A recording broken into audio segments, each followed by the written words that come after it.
Okay, girls, good morning. Once again. Mm, all right. So let's begin.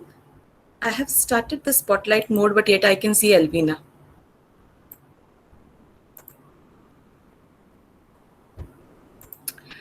All right. Now, today we are going to discuss English lesson plans. There are about 4 to 5 types of English lesson plans, 4 basically. English prose, English poetry, English grammar, and English composition.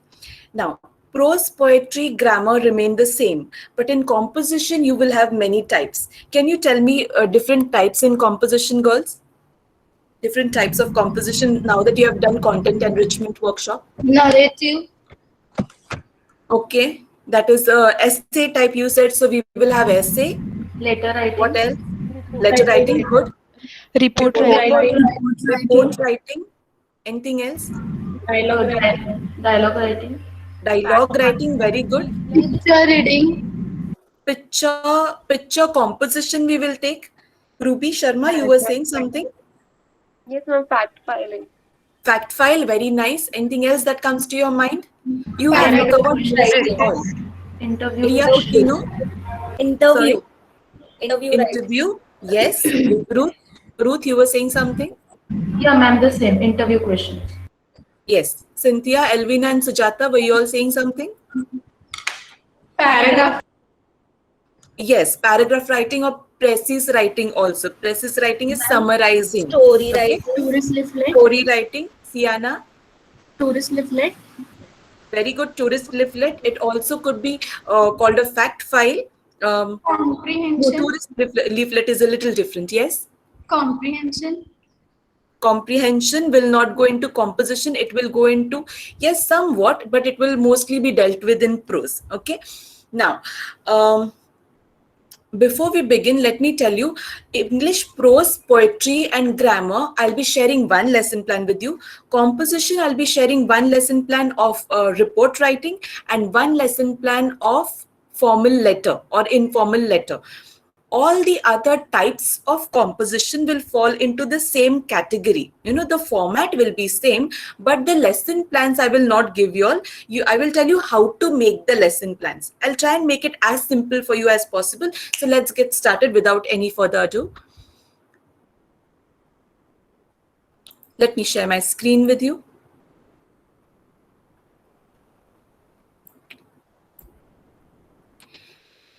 If you have checked on your, has the screen sharing started? Has the screen sharing started, girls? Can you see my screen? yes You can see me also on one side? Yes, ma'am. Okay, great. All right. Now, I have shared with you these 5 PDFs on your Google Classroom. Have you seen that in offline lesson plans?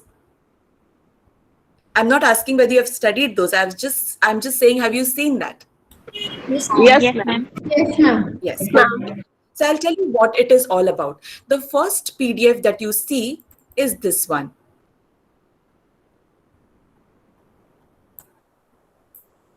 It's objectives and specifications.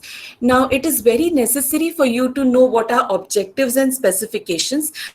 But considering the online mode in which you are giving lessons, I'm not going to teach you all specifications which are supposed to be written in a lesson plan as per Ma'am Giselle's instructions, because she said that she has already taught you general specifications. Am I right? yes ma'am, Yes. So I will be teaching you only what is necessary for writing in your lesson plans, or else you will get confused when you will be writing your lesson plans. But I am providing you all with this document so that you have an idea what are objectives and specifications in English, because a material of which apart from the other subjects that Ma'am Giselle must have discussed, English has specialized objectives and specifications. That's why this class would be a longer class than the other classes, than the other method classes. So let's go on with it. These are the specifications and objectives that are used in English. English, but I am not going to deal with it because it is not required for you all right now. But I would like to show you all the very last page of this. These are the core components of the curriculum or the core values. Okay, there are 10 core components or 10 core values or 10 core elements around which English textbooks are written. Okay, I'm sure some of you must be knowing these 10 core components or 10 core elements. The first one is history of India's freedom movement. Second is constitutional obligation. I do not want you all to write these because these are there in your PDF. Third is content essential to nurture national identity. Fourth, India's common cultural heritage. Fifth, egalitarianism. What is egalitarianism, girls? What is egalitarianism? Equal treatment to both the genders. Very good. Or equality. Not only gender, but equality in all senses. Then democracy, secularism. This is one core component. Then equality of sexes, protection of environment, removal. This is R. Removal of social barriers and observance of small family norms. And the 10th one is inculcation of scientific temper. In every lesson plan that you write, it will deal with at least one of these core components. So you will have to write in your every lesson plan one of these core elements which deals with the lesson. For example, you have a lesson which talks about democracy, or you have a lesson which talks about boys and girls. So the lesson which talks about boys and girls, if it talks about their equality, then it would be equality of sexes. If the lesson deals with something related to nature, or throwing the garbage in the garbage bin, not littering, planting more trees, protecting the environment, anything about climate, etc. Which core value can you see here which represents that? Protection of Which environment. core value? Yes, protection of environment. Okay. If you have a lesson about anything related to your family, then observance of small family norms. And I will tell you all how to bring in the core element in the lesson once I start discussing the lesson plans with you. But did you get a kind of idea? Many lessons deal with scientific temper also. Now, can you see this last part here? Poems, prose, etc. This was very, very crucial because we used to have certain lesson plans in certain parts of English, like 2 prose or 5 prose and 2 composition or 3 grammar, etc. But in this online mode, because we are at the mercy of our school teachers, we cannot really force them to give us 2 prose and 2 poetry lessons and 3 grammar lessons. No pressure at all. So you will take whatever the teacher gives you sweetly. Okay, you will take whichever prose lesson or poetry lesson, etc. they give you sweetly. If you feel you can request the teacher for a particular lesson that you want to do, you can ask. But if she says no, then you will not force. Okay, you will take whatever you can. Another thing, let me tell you, when you take a lesson, that time, if it is a prose lesson and it is of 4 pages, you cannot take the entire lesson to be taught in 30 minutes. Girls, you will have to select a portion of a lesson. So if it is a small textbook that you are dealing with, then about 1.5 or 2 pages of a lesson, you will have to see where the story or where that story comes to a kind of a completion. You cannot leave something in absolute half. It's like, it's a serial and in which there are episodes. In a serial, when the episode gets over, when that episode of 20 or 30 minutes get over, they leave you with a kind of suspense thriller. What will happen next? What will happen next? That is not what we are looking for in a prose lesson. The story should come to a kind of completion so that the students get a general idea of how much you have selected. But you have to take maximum 2 or a little more pages if it is a small textbook. If it is a higher standard, say 9 standard, then probably 1 or 2 paragraphs would also be enough to be taught in 30 minutes. But you will have to tell your teacher how much you're going to teach. And if the teacher forces you to teach the entire lesson, you will divide that lesson into 2 parts and create 2 videos, which will count as your 2 different lessons. Have I made myself clear, girls? I want you all to write these points down, which I'm saying. Have I made myself clear? Yes, ma'am. Do you want to ask? Now, does anybody want to ask anything again related to this? Oh, ma'am, can you repeat it again because my your audio was cracking. Okay, no problem. I will tell you once I start discussing the lessons. If I forget that, then you will remind me. No problem. Yes. Okay? Okay. Chalo. Let's proceed. This was the first PDF. Now, let me start with English prose lesson, which is the simplest of all in terms of writing also and in terms of handling also. Now, this is a PDF which was made by our senior student and sent to me. It's a little blur, but then you will get the general idea. This is not the kind of lesson plan that you will be writing. You all are lucky enough. You won't be writing in such details, but there's a abridged version. What is an abridged version, girls? What's an abridged version? Shorter form. Shorter version, yes. A shorter version, just your lesson is not going to be short, but the lesson plan writing will be in short. Okay, not too much in short also, but in short.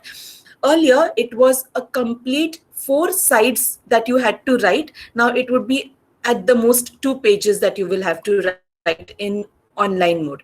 Okay, so let's see what this is. First, you have your details, the name of the practicing school, the lesson number, whether it is English prose or English poetry, grammar or composition has to be mentioned here. The standard and division. Probably you don't have the division now, but the standard in which you are teaching, the topic of the lesson, what was the previous knowledge of the lesson. You will not continue to write general in everything. Okay, pupils will have certain previous knowledge. You have to mention what previous knowledge they have. Then the teaching aids that you all are using. Now you won't be using RBB, colored chalk and chart, but if you all are doing the lesson like how we did it in illustrating with examples with actual chart papers or writing on something, etc., if you're having that kind of a thing in live lessons, then you will write that as your teaching aids. Or if you're using games in the lesson like Kahoot, if you're using forms like Google Forms or Testmos or anything else that you all are using in the lesson, the PowerPoint that you will be using, all those things or the pictures, videos, etc., will be written in the teaching aids. Okay, next thing, subject matter to be covered. Girls, why do we study a prose lesson? Can anyone tell me? Why do we study a prose lesson? Any idea? Ma'am, there is some aim towards it, like what is the theme, what is the moral, and what are the Theme values? and moral, okay. Theme and moral, okay. But the main reason why we study a prose lesson is to learn new vocabulary. I hope you know what is vocabulary. Vocabulary are new words. Okay, so a prose lesson is learned. A prose lesson is taught and learned to learn new vocabulary. Haven't you seen behind every textbook there are words and their meanings given? That is the specific reason why we study prose lessons. Also, other things follow like giving morals, giving a central, giving highlights of the lesson, and all those things are there, teaching values. But the main aim is to study vocabulary, and hence it is written first here in your lesson plan. So, subject matter to be covered, vocabulary, highlights, core elements. See, core elements has come here, and values. So this is a basic subject matter. This will come in all your lessons. You will have to write this part in all your lessons. Next is broad objectives. You will be writing broad objectives. What do you mean by comprehension? What do you mean by comprehension? Understanding. Yes, comprehension is understanding. So you will be writing there, the pupil comprehends the vocabulary and the highlights of the lesson. That's all that you'll be writing in all the lessons. At the most, you can add there lesson, Gandhiji, the autobiography of Gandhiji, or whatever is the name of the lesson. Next comes the skill. In English lessons, the skill is the pupil develops skill in oral and written expression. Notice that it is not written pupils. Can you see my cursor at least a little lightly? Can you see the cursor? Yes, ma'am. Yes. So it is written pupil, not pupils, because you have to focus on each individual student, okay? Not on a group of students. You have to make sure that every student is able to develop certain skills.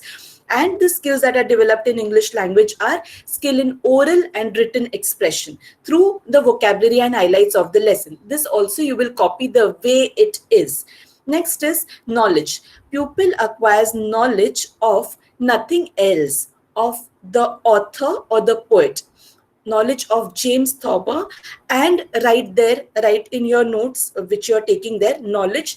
Pupil acquires knowledge of, right?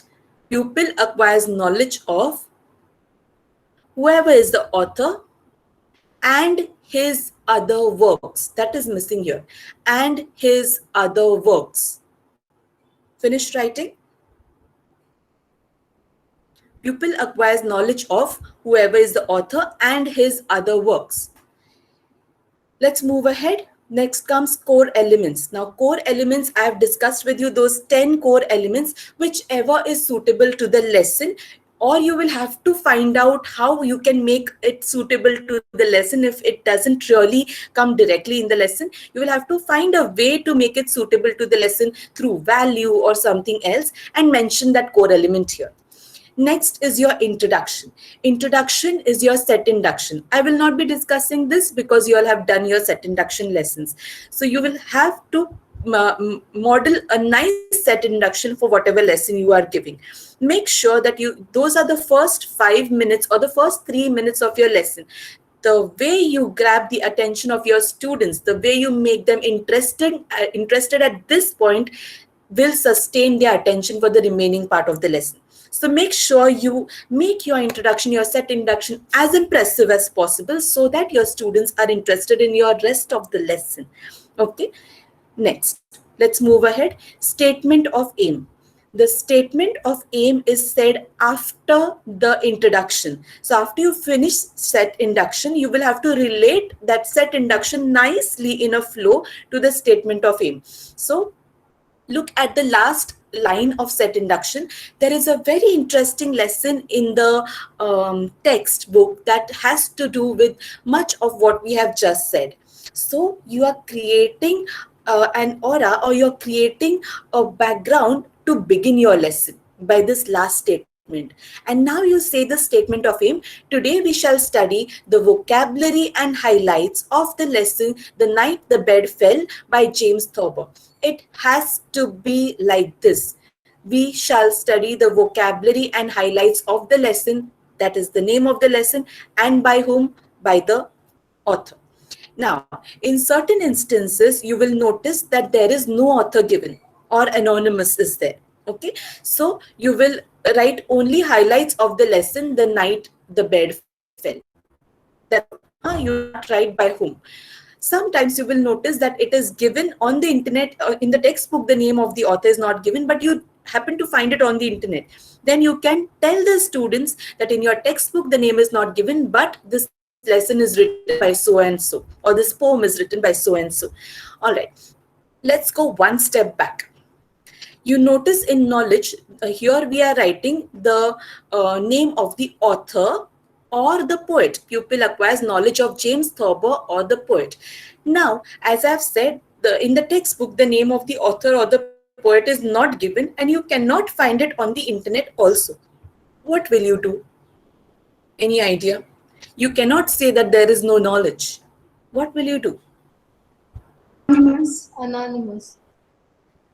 No, you cannot give knowledge of anonymous, no? So what you will do is pupil acquires knowledge of and whatever is the theme of the lesson. Suppose that lesson is about something about India, or something about environment, or something about the value of honesty, or something about love. Then you will talk about other material or other literature written about that theme. So pupil acquires knowledge of other poems or other lesson written on the value of honesty, if the lesson speaks about honesty. Please note this down. Please note this down. Did you get me? Ma'am, can you Yes, repeat ma'am. it, please?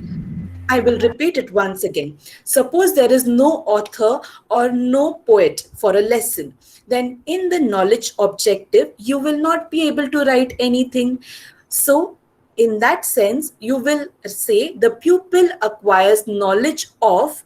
Now you will have to see what the lesson is about. If the lesson talks about, say, the value of honesty, or the value, or something about love, or something about the nature, or something about science, then you will say pupil acquires knowledge of other works or other literature written about honesty, or written about nature, or written about science. And then what you will do is you will collect information about other literature. You will look for other poems written on honesty or other lessons written on honesty by someone else, and you will note them down. What you will do with them, I will tell you further. This much you understood? Got that, girls? Yes, ma'am. Yes, ma'am. Great. Now let's move ahead. I'm dealing with this lesson in absolute details so that other lesson plans become easier. Now, this is the second page, which is very important, but you all are not going to write it. I need to explain this to you because this is what you are going to do in the lesson. This right hand column, I will not talk about at all because you will not be writing it. I will only talk about this left hand column. You notice here that there are vocabulary words. Okay, so whenever you select an English lesson, or whenever you are given an English lesson, in that part that you select for those 30 minutes, you will have to have at least 6 new words which you will deal with as vocabulary words. Okay, at least 6 new words. Got that? Now, what are new words? You have to think about new words from the point of view of the students. So if there are 6 standard students, which word might be new for that student? That word you will consider as vocabulary word, and there should be at least 6 to a maximum of 10 words. Okay, 6 to a maximum of 10 words. Write this down. Vocabulary, 6 to 10 words have to be dealt with in a lesson. Ma'am, we have to Prose. select the vocab words or from behind the You have textbook to select. presentation.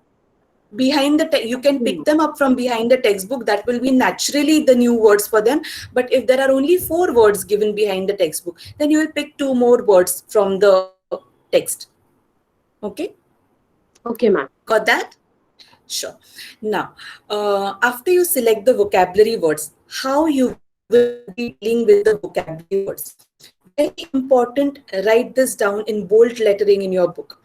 Vocabulary words have to be dealt with in a specific fashion. You cannot say the word incredible and write the meaning besides it. What you will do is, especially in live lessons, girls, you will ask the students to keep the textbook with them. In live lessons, you will have the students with their book open in front of them. You will ask the student to pick out the word right there. Pick out the word from the paragraph. Pick out the word from the paragraph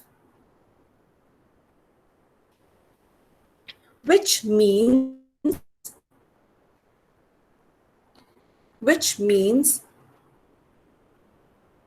incredible. Incredible.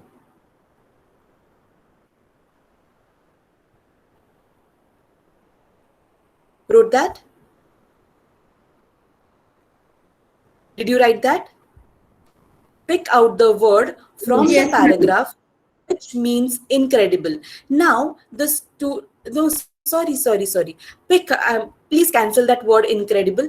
Pick out the word from the paragraph which means beyond belief. I'm very sorry, right? Pick out the word from the paragraph which means beyond belief. So what you're doing here is you are giving the meaning of the word. You are not giving the word, and you are asking the students to search for the word, which means beyond belief. Now the students will look in the paragraph and look for the word and give you the word incredible. Did you understand that? Yes, ma'am. Did you? So I will say, now look into the second paragraph and look for the word which means beyond belief. And then the students will start searching. They will give you the word incredible. Sometimes they might give a wrong word. So you can tell them to look for more. If they might second time give you a wrong word. Will you continue to ask them to look for more? After 1, 2, or maximum 3 attempts, you give them the word. Okay, do not wait for the entire time for them to give you the word. Give them maximum of 2 attempts and then you give them the word. Now in recorded lessons, some of you will be having recorded lessons. In recorded lessons, you cannot do this. Okay, you cannot ask the students to look for the word. So in such cases, you will directly give the word and the meaning. That means you will say, in this passage we have encountered a new word, that is incredible. The meaning of incredible is, it should be written on a slide, incredible dash beyond belief. Understood what you have to do? In recorded lessons, you will give the meaning directly, but the actual method of dealing with vocabulary is you give students meaning and the students look for the word. Done that? Now let's move ahead. Next is highlights of the lesson. At the end of the lesson, we used to give them highlights, but you will not be giving them highlights. Let's move ahead. Next is core elements. Core elements we have already told you. You don't have to write it in this fashion. Value. Very, very important. You have to mention 1 or 2 values, maximum 2, but 1 value is necessary. Every lesson has to have a core element and a value. Please do not call me up and ask me, ma'am, I cannot find a core element, what shall I do? Ma'am, I can't find a value, what shall I do? It is your creativity to look for a core element and look for a value which matches. If it is not directly evident, you will have to do a little lateral thinking and think how you can bring in a nice value and a nice core element into the lesson. Okay. Next is your recapitulation. That is the questions that you ask at the end. The application is always a higher order question and assignment has to be given. These things I think are dealt with by Ma'am Giselle in detail. Has she dealt with application? That is a Yes, higher ma'am. order question. Yes, so I will not deal with these in detail, but in application, I would like to say, girls, English is a different subject than the other subjects. You can always ask a higher order question, but make sure that you teach students make sentences in this. Because you are dealing with new vocabulary, that is new words, one of the applications that you can do is ask the students to make sentences. Please write this down, application. In certain cases, in certain lessons, you will ask the students to make sentences with any 4 of these vocabulary words. You see these vocabulary words, the new words that you have dealt with, any 4 of those vocabulary words in the application phase. Assignment, think of new things. Okay. Also for application, now that you know so many Google tools, use new tools, use word search, use many other things that you can for application. Okay, think a little. There is crossword, there is word search, there are so many gaming apps, there are Google Forms, there are many other test mores, etc. So many applications. Use them in recap also and in application also to make your lesson interesting. Now let's move ahead. Now keep your ears clearly open when I'm talking about this, how you are going to proceed with your lesson. Make a flowchart of what I'm saying. The first thing, now this is actual dealing of the lesson. This was writing part. Okay, now how you are actually going to deal with the lesson. Right there, the very first thing that you are going to do in a lesson is begin the lesson with a nice hello and a good morning, probably a thought for the day or something like that, because you're in an online mode. Then you will, very first thing that you will do is give set induction. Set induction is you will introduce the lesson. So right there, set induction. After that, draw a downward arrow. Next, you will give statement of aim. Statement of aim. Second thing. And this was written earlier, so you will not write it again. From here, your lesson plan writing begins. So set induction and statement of aim were written earlier. After that, what you will write is, after that, what you're going to do is, you will speak about the author or the poet. Right there, you will speak about the author. In prose lesson, you will speak about the author. What you're going to speak about the author, not the birth and death date. We don't really want to know when he was born and when he died. That you can give as a supplementary information. What you need to tell students is other works that he has done. So he has written these other poems, or he was a profound writer about the nature, or he wrote about history of mankind, or whatever. Okay, so you have to talk about other works. This will be one slide without fail. If there is no author, the other things that I have told you about the theme of the lesson or the other works done on the theme of the lesson, you will have to talk about that. Got that? Got that, girls? Yes, ma'am. Yes, ma'am. Now in live lesson, you will see there were many things that we used to do. We used to read the book aloud. Then we used to ask the students to read the book aloud, etc. All those things we will not be doing. Now let's move. No, I'll explain in this only. So what you will do is, in a live or a recorded lesson, you will show them the lesson on the screen. That means you will take a screenshot of the textbook. We have online textbooks now. I hope you all have online textbooks. You will take a screenshot of the paragraph and paste it on your slide. And you will show the students that slide and read out that part. After you read out that much part, you will ask two questions to the students. Two objective questions to the students. Why are we going to ask these two objective questions, and what are the two objective questions? After you finish reading that small amount, that one paragraph, you will tell the students, ask the students two objective questions. Objective questions are two simple one-word answer questions. For example, look there in the fourth line, it is, what did the mother think of the bed? So maybe, I do not know exactly what she thought of the bed. Maybe she thought that the bed was very soft. So see, this was a very pinpoint answer, an objective answer that is there. So very, very simple questions you will ask here. How did Briggs sleep? Briggs slept soundly. The answers which the students can pick out at one shot very easily, not complicated questions. So those are objective questions. The objective for asking the objective questions are to check students' attention, whether the students are attentive. If they are attentive, they will look quickly and answer you. This is one more technique to get your students answer well. Okay.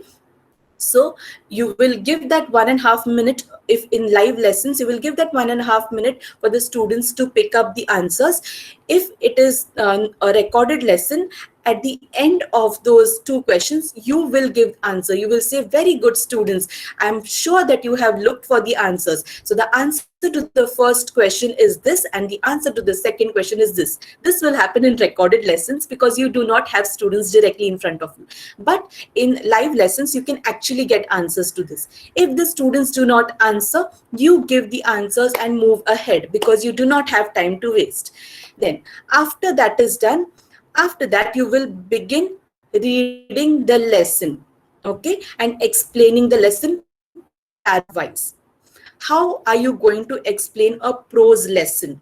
Very important, this is not a science, maths, or history lesson which you are going to explain.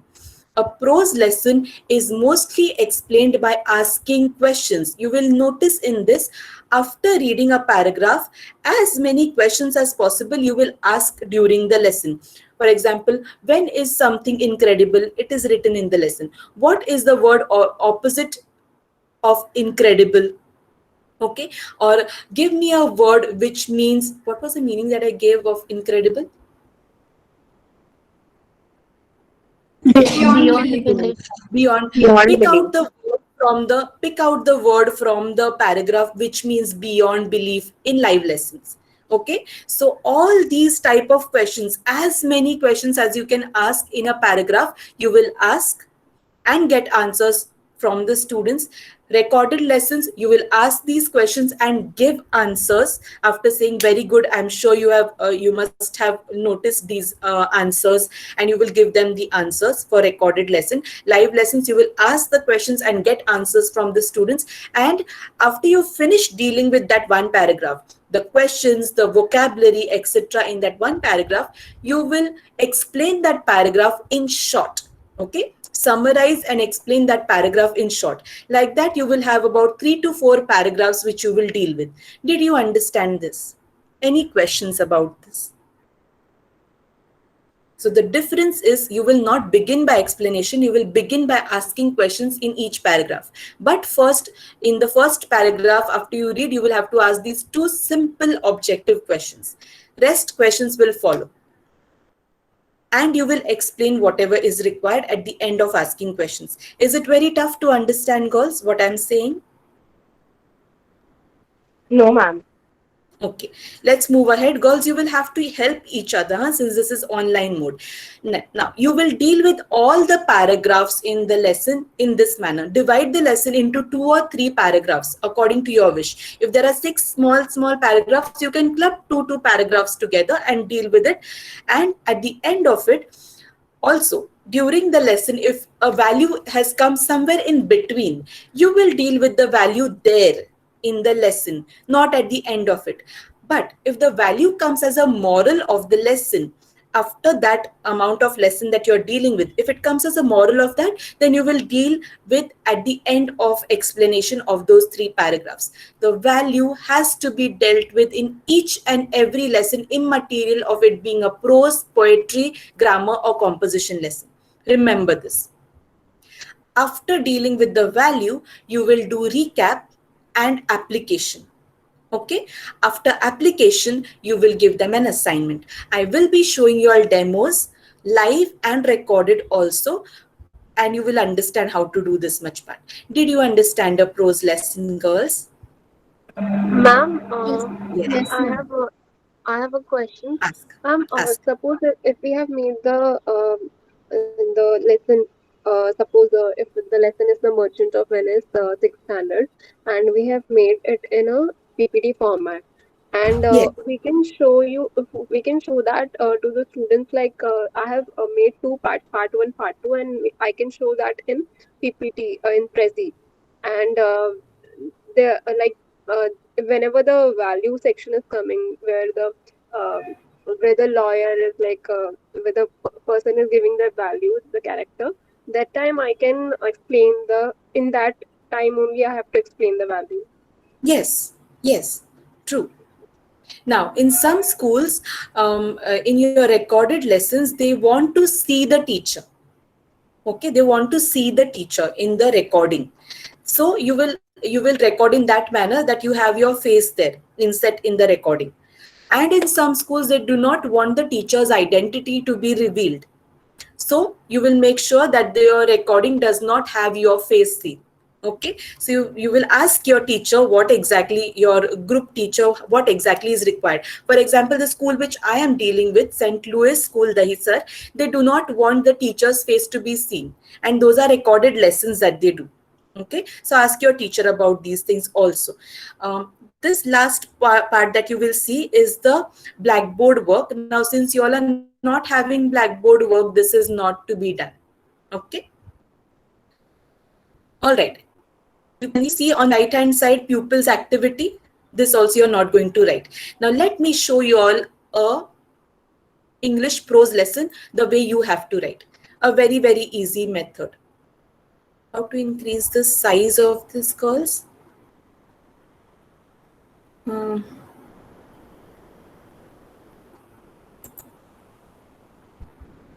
Do you know how to increase the size of the page in Google Docs?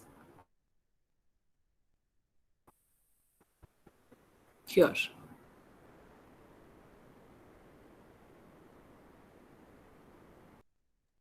Clearly? Can you see this clearly? Are you all there? Am I there with you? Yes, ma'am. Yes, ma'am. Yeah, fine. Sure. Now this is how you build up a lesson. I am going to share with you all these lesson plans. Don't you worry.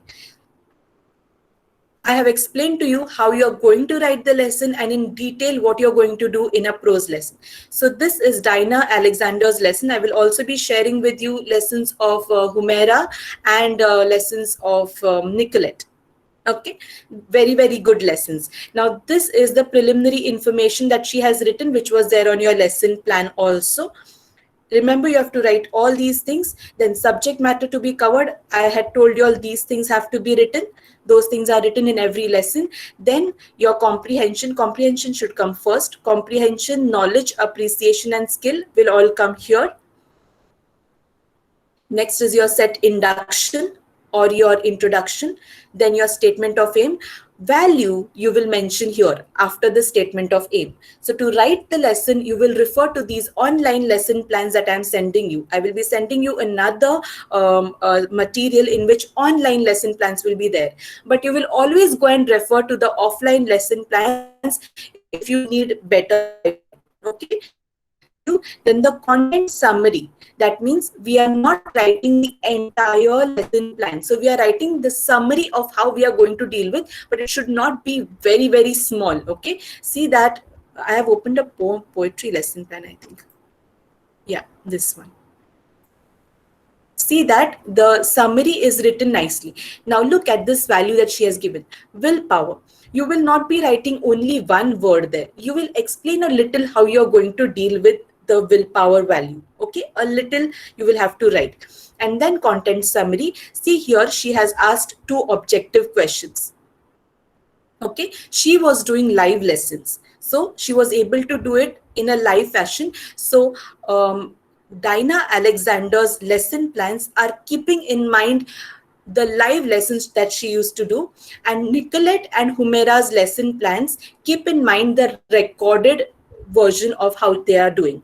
Okay, but both the lesson plans will include everything. Remember, Dinah Alexander's lessons, she used to give them live. Humera and Nicolette used to give recorded lessons, but all the components will be there in all the lesson plans. Then see vocabulary she is dealing with. She gives pupil the meaning of the word and she asks the pupil to locate the word within the paragraph. And which words was she dealing with? Here the words are given. Also, you should write the meaning of the word besides it so that the teacher who is checking your lesson plans knows what meaning you have written. Okay, she has not written meanings of these words, but you will write the meanings also. And when you are asking the students in live lesson, you will give the meaning first, ask the students to look for the word, and they will pick up the word. Understood this, girls? Yes, ma'am. Yes, ma'am. Now, another important thing that I want to tell with you, I have no doubts on your ability in English and your knowledge of vocabulary, but still I'm telling you, when you are looking for the meaning, do not take it from your memory. You have to look for the meaning of these words in an Oxford English dictionary or any other dictionary. Okay? Take the meaning from a dictionary and only then you write it in your lesson plan and only then you put it in your recordings. We might be wrong in our knowledge sometimes. So make sure you do not make mistakes in teaching your students.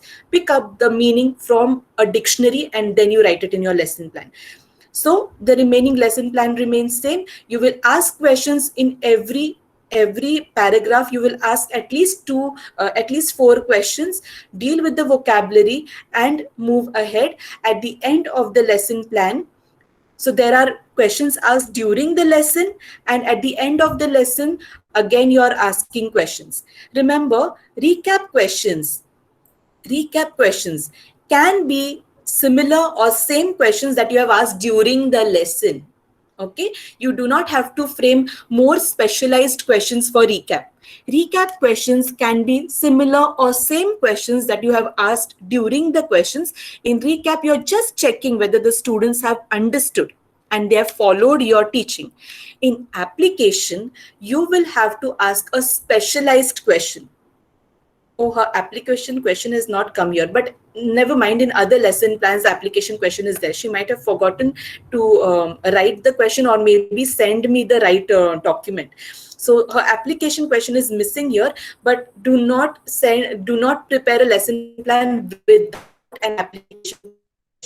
Application questions for the lesson plans. Then assignment, this chalkboard summary you can prepare or you can skip. It would be nice if you prepare. What she has done is she has just copy pasted what she did during the lesson, Dinah's lesson plan. It's a very, very nice lesson plan. You can follow this lesson plan. Did you get that? So recap questions should be similar to what you have dealt with in the lesson, and application question is a special question, a higher order question, or a give meanings question, frame sentences question, etc. Are we done with the prose lesson plan? Did Can you I ask you a understand? small question? Yes. About recapitulation, all those big paragraphs that we can see. So you have to write there what you are teaching in detail or summary. Like if you are teaching the third It paragraph. is going to be a summary. Now, this is a summary only, but she might have written in a little detail. You will get other lesson plans also, which you can go through. This is not the only lesson plan which I'm showing you. There are other lesson plans also. So you can look at those and write as a summary. Summary should not be very small. Okay. You're not writing the entire lesson, but you're kind of writing what you're going to explain during the lesson. Did you understand that? Yes. Okay, let's move ahead. After the poetry lesson, which will go on fast now. After the poetry lesson, I will give you all a break of 10 minutes.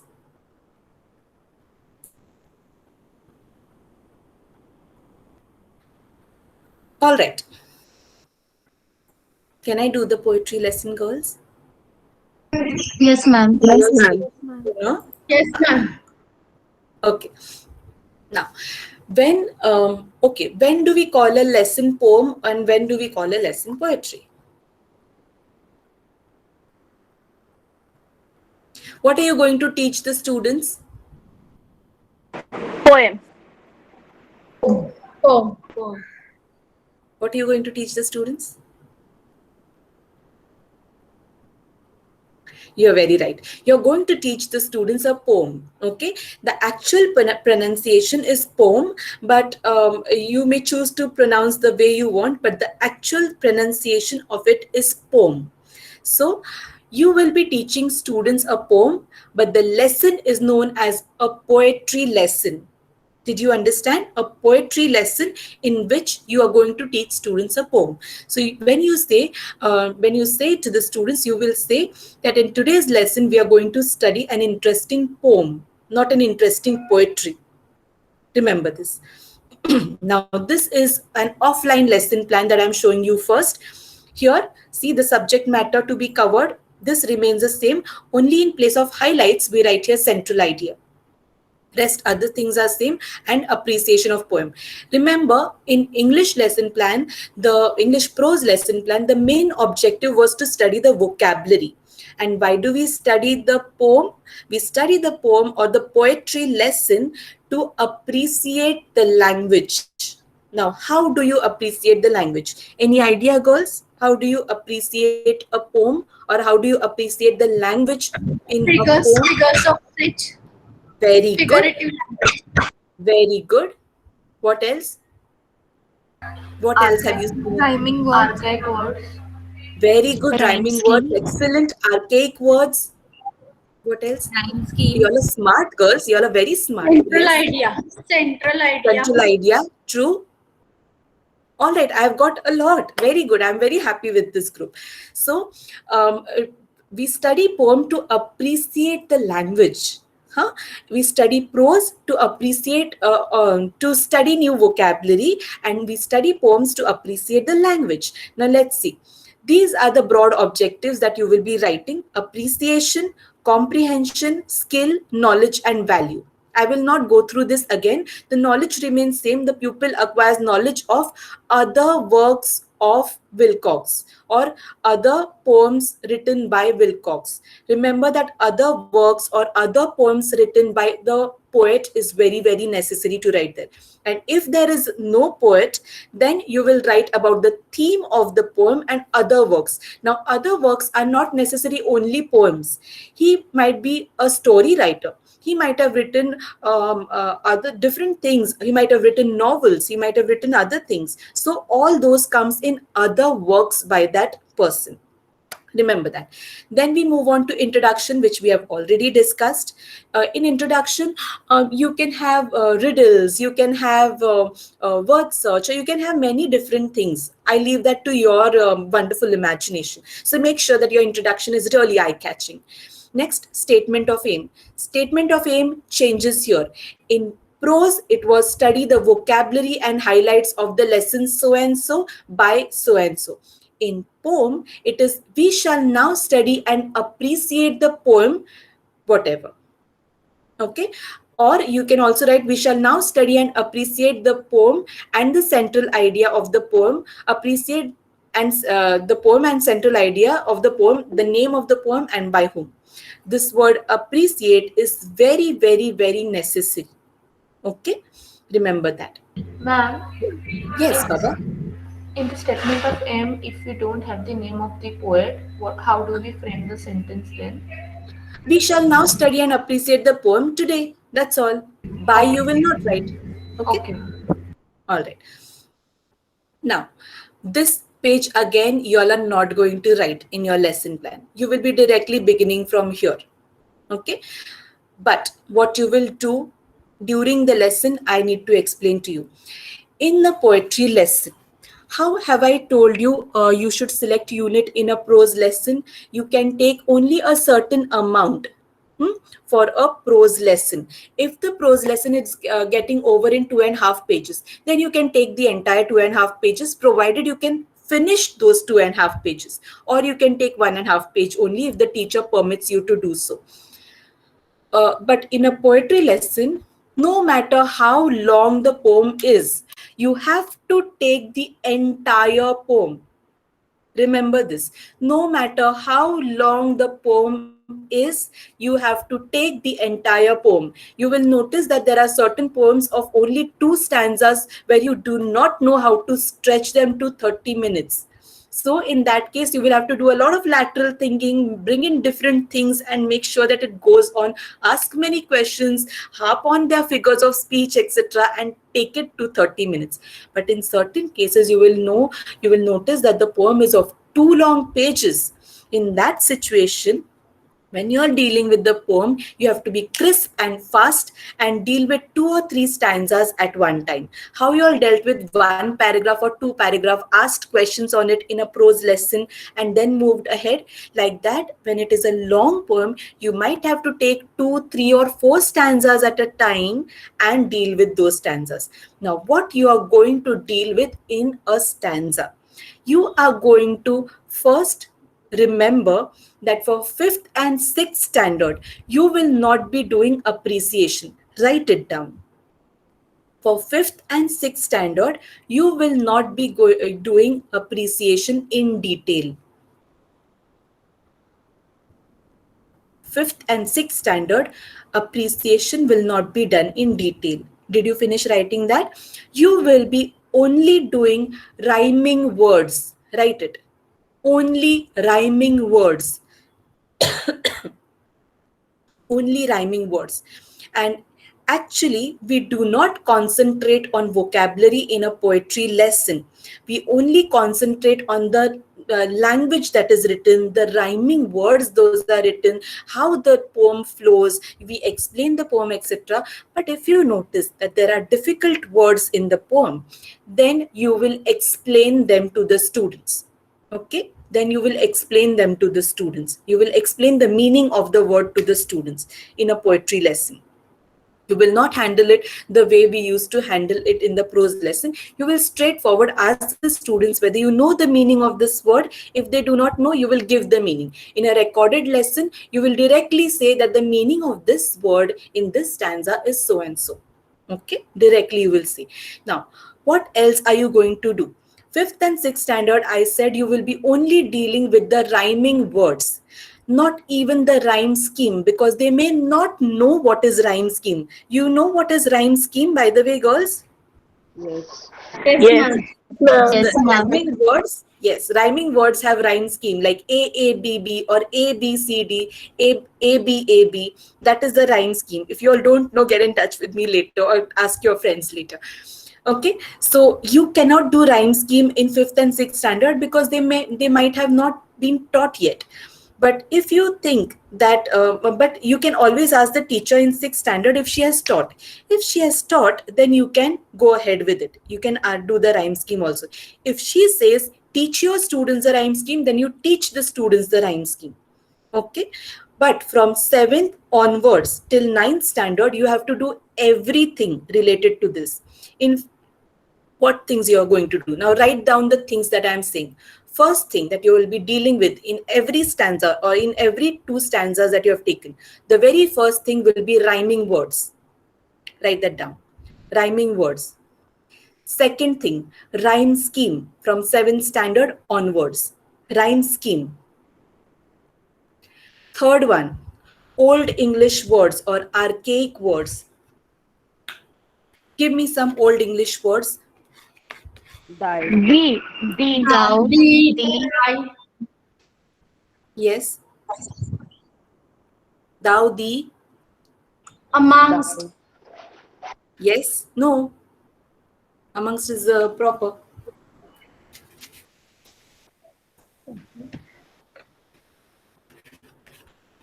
That's it. Thy, THY. Ah. Yes. I'm sure you'll be able to notice, huh? So there are many old English words. So you will deal with old English words and something else that you'll be dealing with that is known as poetic license. So how you will deal with old English words? You will ask the students to look for old English words in the stanzas in live lesson. So the students will look for the old English words and give you the old English words. After they give you the old English words, you will tell them the meaning, or you will ask them what is the meaning of this word. If the word is thou, you will ask them what is the meaning of this word. They will tell you the meaning. If they do not tell you the meaning, then you will give the meaning. In recorded lessons, because you cannot ask the students the meanings, you will just say that these are the old English words, and you will write old English words, and under that you will write thou, thy, etc. Okay, so this is about old English words. If you come across old English words in 5th and 6th standard, there also you will explain the old English words. You will not ask the students, but you will explain them the old English words because they will not know what they are. Okay, next thing. Next thing is poetic license. Right there, poetic license.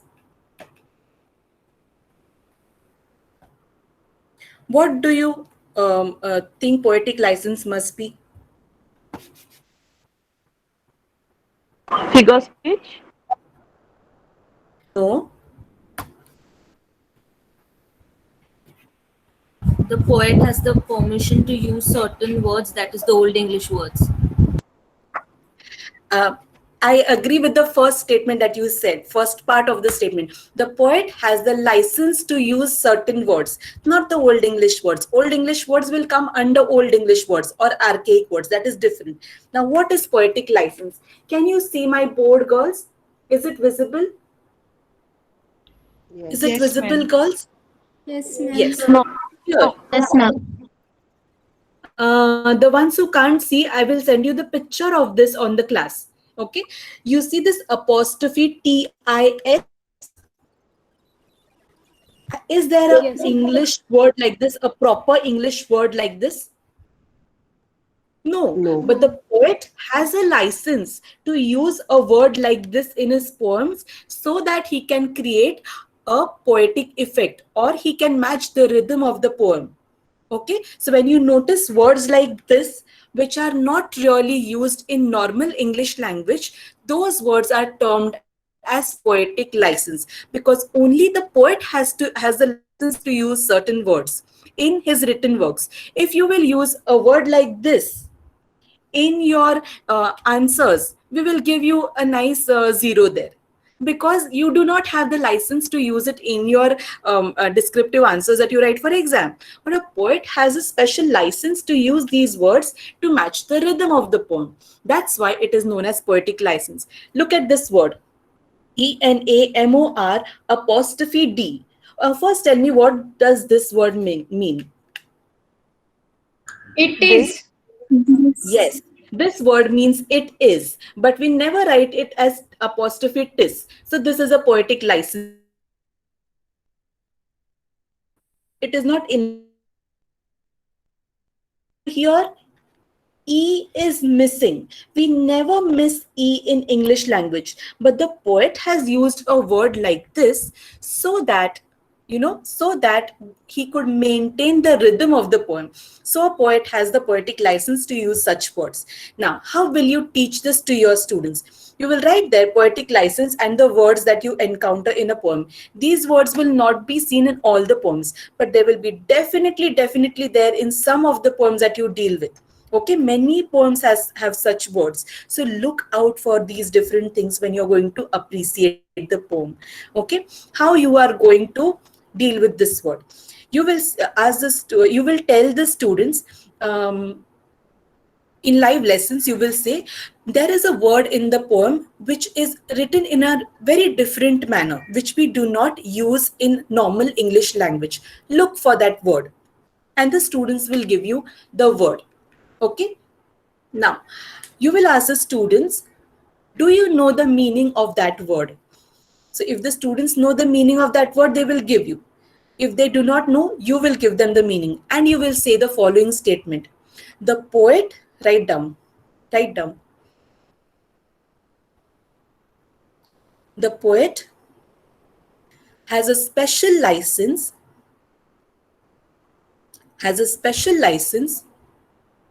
to use words. Are you writing, girls?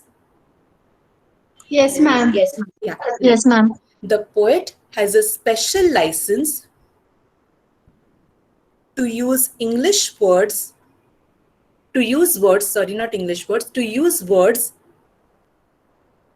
differently to maintain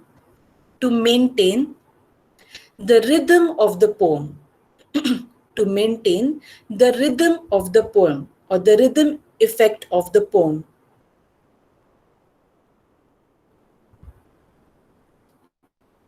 This license is known as poetic license.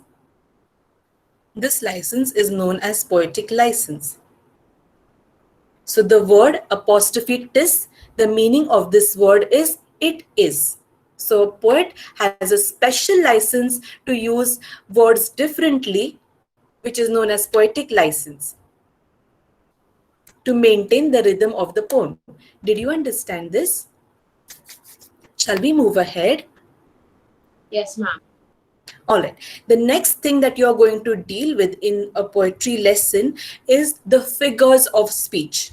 Know that you might encounter many figures of speech in a poem, but look at the age level of the students and how much might have been taught to them. If you find oxymoron in 7th standard, they may not know that figure of speech. They might not know metaphor, simile, antithesis, alliteration, such simple ones. So ask the teacher which figure of speech they know and accordingly deal with in that standard. If the teacher says that they do not know inversion, but I would like you to teach them, then you do that. Okay, you teach them. First, before teaching the students, get your grammar concepts very clear. Read your grammar books. I have not yet deleted or archived the grammar classroom go through the PowerPoints that I've sent you, go through the videos that I've sent you, and prepare your lesson plan. None of your lesson plans should be prepared the way I have done it. I have done it in a very basic manner so that many students could understand. You will prepare your own sentences, your own statements very nicely in your lesson plans. Okay, do not depend on my explanation. That was done in a very simple manner so that the students who find grammar difficult to understand can understand it. But when you are doing it, it should be prepared in a specialized manner with very beautiful slides and stuff. Got that? So rhyming words will be dealt with in every stanza. The central idea also will be told at the end of the poem. At the end of the poem, you will deal with the central idea of the poem. Recap, application, assignment I've already spoken about. Now let's come to the lesson plan. We'll do this in 5 minutes and then we will break for 10 minutes. 5 minutes for this. This also follows the exact same manner of the prose lesson, only the dealing is different. First thing what you will do, girls, look at the prose points that you have taken down. First thing, what will you do? One person. Set introduction. Before that, you will say hello to the students, okay? Don't forget Good that. You morning. will greet the students, try to give them a nice thought for the day, etc. Then you will exactly begin with the set induction. After that, statement of aim. After that, what will you do? Speak about Very good. Now, in a poetry lesson, there is no author. There's a poet. Do not make the mistake of saying author. Okay. So teacher will give information about the other works done by the poet. About the poet also, you can mention, of course, the birth and the death date. Do not think that you can't mention, but you will not only leave that at birth and the death date. This poet was born on this day and this poet died on this day. You will mainly speak about the other things that he has done. Okay, other information also, his personal information plus his literary information that he has done.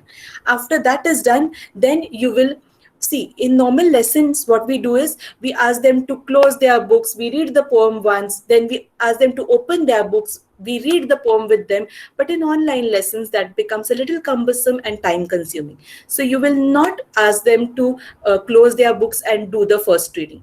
In a poetry lesson, there are normally 2 readings in a normal classroom. But since it is an online classroom, you will do only 1 reading for prose also and for poetry also.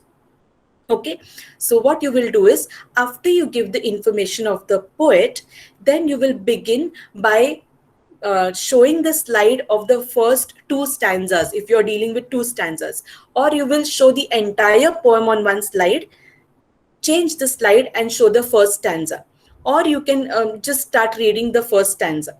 You will read the first stanza, and what will you do first? In prose lesson, what did you do? After We reading the asked first questions. stanza, you Objective ask questions.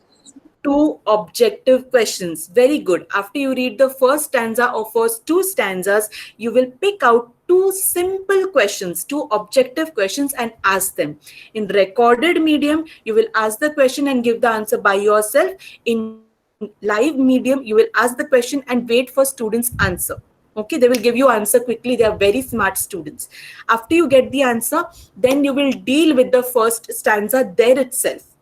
Okay, you will deal with the first stanza there itself, and you will ask questions like, first, rhyme, which are the rhyming words? Second, if it is an older standard, you will ask for rhyme scheme. Then you will ask them to notice the old English words if there are. If there are no old English words, don't ask the students to search for them, huh? If there are old English words, you will ask them to search for those. If there is a word written differently, then you will ask them to search for that word. What is the word written differently known as? Poetic license. Yes, very good. And what is the statement I told you that you can tell them? Why is the poetic license used? Or why is that word called a poetic license word? Maintain rhythm. To maintain the rhythm. Yes, the poet has been given us, yes, the poet has been given a special license to use English words differently to maintain the rhythm of the poem. Okay, so that is another thing. Then you will do the figures of speech. Now in all these lessons, in especially in prose lesson, you can also do the grammar part if the teacher permits you to do, and if it is there at the end of the lesson. Okay, the grammar part also, if the lesson talks about tenses, or if the lesson talks about any other specific little grammar, you can ask the teacher whether you can deal with it, and you can deal within the lesson. In poem also, if you notice that there is something special at the end of the poem, be in the textbook, at the end of the poem, if there is something special that you can deal with, you can deal with that also. So you will deal with all these things stanza wise. First finish the first two stanzas, then move on to the next two stanzas and do all these things all over again. Rhyming words, rhyme scheme, old English words, poetic license, figures of speech. Finish that, go to the next one. And after you finish that, make sure that every stanza, after you finish dealing, asking questions in every stanza, you have to explain it in short. Do not forget to explain it in short. In both the prose and poetry lesson, after asking questions on that paragraph or on the stanza, you have to explain it in short. Right there in bold letters, explanation in short. You will not tell stories about the stanza or the paragraph, but explanation has to be given. In a poetry lesson, in the poem, if you notice that there are some difficult words, you will give them the meanings also. Is the lesson clear? Is the lesson clear? After you deal with the entire all the stanzas, you will give the central idea. In live lessons, you will ask the students for the central idea. In recorded, you will give the central idea, and then you will do recap, application, and assignment. Assignment you will give them at the end, say thank you and leave. Ma'am, Is that clear? Yes, Baba. after reading one stanza of the poem, after that you ask two objective questions, and after that, at that moment only you have to go with the rhyming scheme and other poetic. Yes. Yes. This happens only in the first stanza. The objective questions happen only in the first stanza, wherein you ask two objective questions, get the answers, and then you start dealing with rhyming words and other questions. You will have other questions also, figures of speech, etc. You will do later. But when you start with the second stanza or the third stanza onwards, there you will directly start by asking the rhyming words. There you will not wait to ask for objective questions. You will directly start with rhyming words. You will do rhyming words, you will do rhyme scheme, figures of speech, old English words, poetic license. And if you feel like asking other question, why do you think that the poet is saying this? Of course, you can ask that. Okay, you can ask simple objective questions also in other stanzas, but you will have to focus on asking rhyming words and all these things first. And then you can ask other questions also, which will help you in explaining the stanza, and then give a short explanation of the stanza. Is that clear? Yes, ma'am. Okay. Have I answered your question? Yes, you have answered my question. Just one last. Uh, Yes. do we have to explain the stanza first and then ask about poetic devices, or first ask them questions about poetic devices? First, ask questions and then explain in short. In both cases, in prose also and poetry lesson also, first ask questions and then explain the meaning in short. Okay? Okay, ma'am. Whereas if you explain first, there is no point in asking questions, no? Then it is like an echo question that you have already told us the figure of speech, you have already told us everything, and now you're asking questions. So that is not the way. Okay, Huh? okay. All right. Now, for application, what will you do? You will think. Okay? Application and assignment. Here you can't ask, even if you deal with vocabulary in a poetry lesson, you will not ask for framing sentences. That happens only in a prose lesson. In a poetry lesson, that will not happen. At the most, you can give them a line and ask for the figure of speech and explanation of the figure of speech in that line. Remember, when you deal with figures of speech, how you will deal. You will say that in this stanza, can you hear me? Yes. Yes, ma'am. Yes, ma'am. Because I just got a message here that I am offline. Okay, I hope you can hear me. So, in a figure of speech, you will say that in this stanza, look at the second line. there is a figure of speech in the second line. Can someone please identify that for me in a live lesson? So students will identify that figure of speech. Suppose if they say alliteration, you will say, very good, that is alliteration. Could you tell me why it is alliteration, or please tell me why it is alliteration, and take the answer from the students. If they are not able to answer, then you will tell them. Even in recorded lesson, you will tell them that in this line, this figure of speech is used because the word A, the sound of the word A is repeated again for alliteration, or this word contrasts with this word for which figure of speech? Which figure of speech? Contrast of words? Antithesis. Antithesis. Yes, antithesis. Huh? Girls, revise, please. These things should be at the tip of your tongue. You all are English teachers. The students in the class may ask you anything, and you should know. I'm not scaring you all, but I'm making you all aware that you all are English method teachers. Before you go for your grammar lessons, or before you go for your any other lessons, go through that grammar workshop, kill it. Make sure that you really know everything. Okay, be very confident in the class. If the students ask you something and you do not know, you will not fake your answers. You will say that I will get back to you, I will read upon it, and I will get back to you. Students are happy with a teacher who is honest and who wants to learn, instead of a teacher who fakes and teaches wrong things.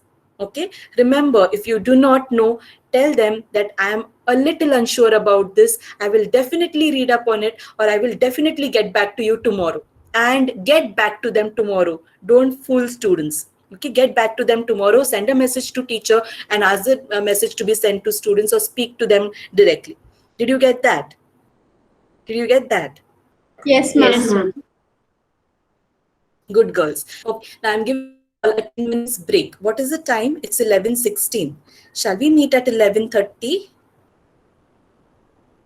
Ma'am, I have a Say doubt. yes, please. Yes, ask. Ma'am, in recorded lessons, how are we supposed to give like if I'm taking recap, should I myself give my answer, give the answer after the question? And what about application in poem and prose? What kind of questions can we give in recorded class? See, in application, you send them a quiz, or you send them link of something. If there is a question that you are asking, then at the end of the question, you will ask them, think now, what must be the answer to this? I'm sure you must have thought, or pause the video and think what must be the answer to this. Do not move on. Just pause the video, please, and think. Don't keep saying pause the video many times. Just say it once. Pause the video and think the answer of this question. And once you get the answer of this question, start the video again and give a 30 seconds or a 15 seconds break there, and then give answer on the next slide. That's how you are going to deal with application and recap, both in a recorded lesson. In a live Okay, lesson, ma'am. it becomes very easy. You can just wait there for half a minute and then ask for the answer. Okay, and for assignment, you will directly give them the assignment and leave. It would be best if you give them a link to fill a form or something, or if you're asking them to read up on something, etc., or construct a story or whatever, then that is a different thing. Okay, so you can give links, etc., Yes, ma'am. Yes. or a game. Or in recap, try to have a game or something like that. In a recorded lesson also, you will send the link. Also, you will paste the link on the recorded video, plus send the link separately to the teacher who is checking your lesson. That means we who are checking your lesson, so that we can see the game that you have sent to us. It could be a Kahoot quiz or a Quizwits quiz or anything else, or a game, etc., whatever you want to send it to us. And the same link should be pasted in the recorded video to be sent as a recording, and send the link to the teacher also, so that she can paste the link separately. See, in your recorded video, students cannot click on the link, so they may not do the work. So if you send it separately, they can click on the link and do the work. Did you understand what I said? Yes, yes, ma'am. Thank you so much. Okay, can we take a break? I need to drink water. But I will not be stopping the session, because my camera as usual will go off again. So you all can leave and join again after 10 minutes. Please wash your faces, be awake. The next thing that we are going to do is composition and grammar. Okay, thank you girls. This was going to be heavy because it was 4 different types of lesson plans and totally different from how others are going to do it. Okay, are you all sad? Let me stop sharing. Can I get your cameras on, please? Show me your faces. No one is sleeping, no? Okay, I can't see half of your. Arlene, where are you? Ah, there you are. Ruby Sharma, Kanishka. You're not sleeping on the pillow and listening to me, no? No, Yes, no, ma'am. ma'am. You Okay, explained very well. It was very interesting. go away. Now go and freshen up. Switch off your cameras. Go freshen up and come after 10 minutes. I'll start at 11:30.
Yeah, girls all are back. I'm late. Shall we start? Yes, ma'am. Now this will go on fast. Huh? I promise you this will go on fast. We'll try and finish in Ma'am, wait, half an hour. I'm joining. Ma'am, wait, I'm joining from other device. It's getting low. Yes, sir. Yes, sir.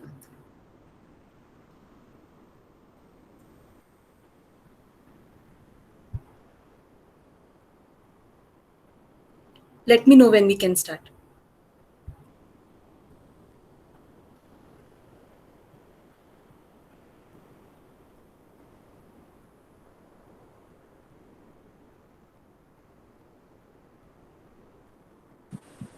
Yeah, ma'am. Sarvat, you will have to keep your devices on mute, huh, continuously, because then we can hear an echo. Yeah, ma'am, I have just sorted that out. Okay. Okay.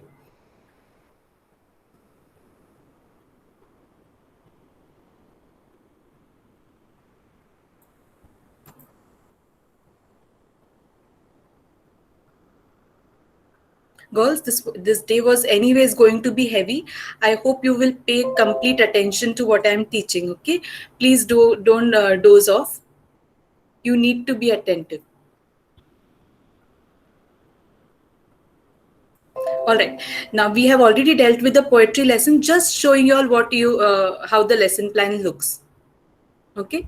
This is how how the lesson plan looks. The one which you are going to write. This will be shared with you. See, here there are vocabulary words which she has written in the poetry lesson plan, but you are not, here she has written gives the pupil the meaning of the word and asks the pupil to locate the word in the stanza. Why I am showing this to you is you don't need to do this in a poetry lesson. Okay, you can directly give the meaning in the poetry lesson, because we have many other things to do, like figures of speech, old English, rhyming words, and all the other things are there to be done. So you don't need to give the meaning and ask them to look for the word, because that will consume time. If the poem is very small and you don't know what to do in the poem, then you can do this to spend time. This is Also, ma'am, Nicolette's plan. also, ma'am, Yes. maybe we can do it for fifth and sixth standard where we don't have to teach poetic devices. um, Look at the size of the poem in that case also. In fifth and sixth standard, girls, you will have to explain a little more. You have to make sure that the students understand. After asking questions, you will have, see, since there are no rhyming words, no other poetic devices that you deal with there. So with the rhyming words, you will have to ask many objective questions in a poetry lesson to the small children, okay, fifth and sixth standard children, like what can you see in the second line of the stanza, or what is happening in the second line, or why is the boy not talking to the girl, or something like that. Whatever is the objective question, you will have to ask many objective questions and then explain the stanza in short. You must understand now how to deal with the lesson. You of course have your guides to help you with it, but I am your method master, so I'm teaching and telling you exactly what you have to do. Now, this is another poetry lesson plan written by Nicolette. Here, I wanted to show you this lesson because she writes in real details and gives you exactly what she is going to do in the lesson plan. She writes wonderful lesson plans, but you may not describe so much if you are not comfortable with it.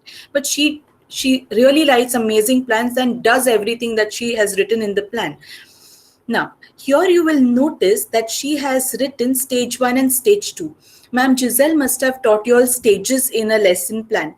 Now, in English, we really do not have any fixed stages. So it is not compulsory for you to write it in stages. Okay, it is not compulsory for you to write it in stages. In English lesson plan, it just flows. You cannot divide the lesson into stages, so it is not compulsory to write. She has written it. I have accepted it because it really makes no difference whether she writes in stages or she does not. So this is her lesson plan. Now she, in each stanza, what she has done, she has written it likewise. And then at the end, in recap, see, she is showing a video which is summarizing, and then she is asking questions also.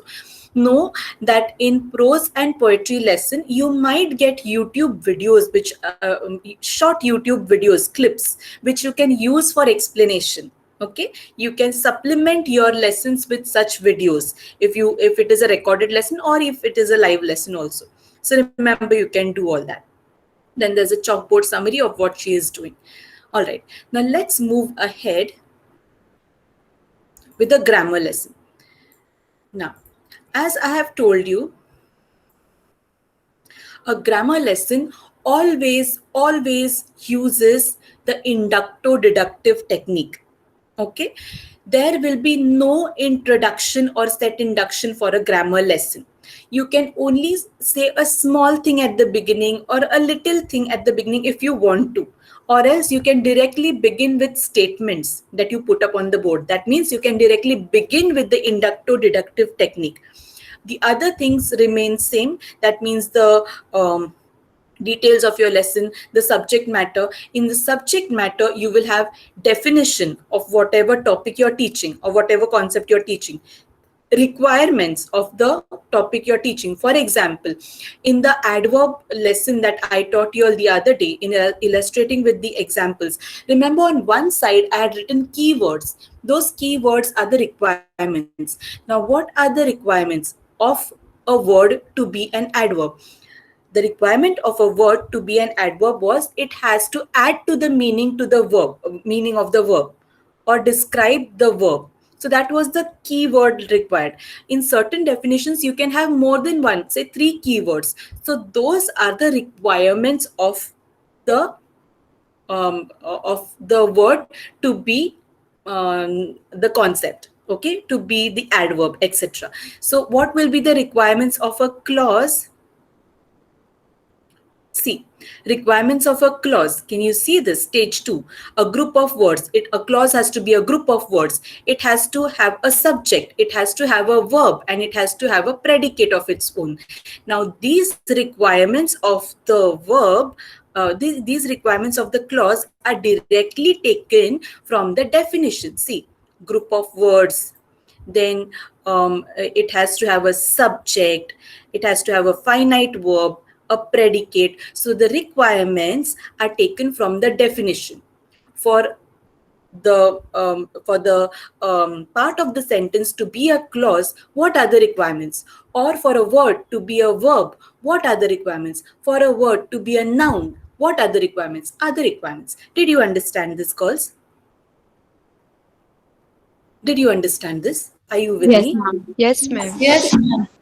All right. So the first thing that is to be covered is definition, second requirements, and the third is comparison and contrast. I will tell you all what comparison and contrast is at the end, and next is values. Now, what are the broad objectives? The broad objectives are knowledge. Pupil acquires knowledge of definition and requirements of a clause or whatever is your topic, and differences and similarities if there are 2 topics that you're dealing with. For example, if you're dealing with tenses and you're dealing with present and past tense, now you're dealing with 2 things in a lesson.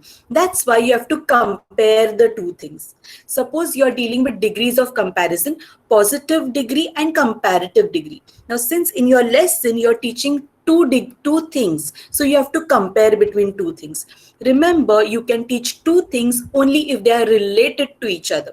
You cannot teach verb and noun in the same lesson.